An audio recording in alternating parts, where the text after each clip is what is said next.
Guys, check this out.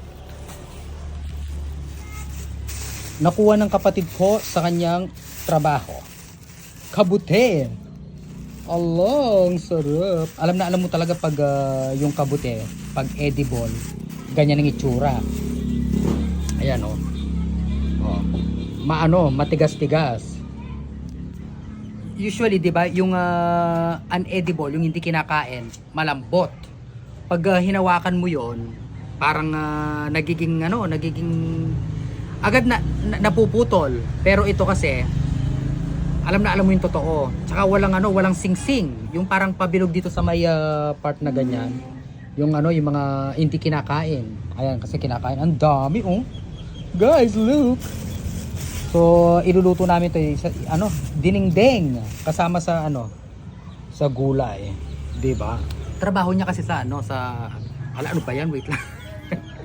Sa Riles, sa Angeles City, Pampanga. Ayan. Ang dami oh. Ito, hindi ko alam. Basta na lang yata tumutubo din.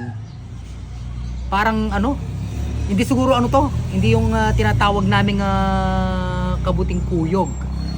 Yung kabuting kuyog is malalapad yung yung ulo. Ito hindi ko alam anong klaseng to. Anong klaseng kabute. Hindi rin naman to. Bulvariella. Bulvariella yun yung sa saging. Kalimitan tumutubo yon sa saging, guys, yung Bulvariella mushroom. Ay yung iba naman talagang inaano yon. Paano ba yung kinukulture? Kinukulture yung Bulvariella mushroom sa saging. Ayan sarap. Maniyaman, guys. I love this. Pwede ring ibabaw sa sa kanin.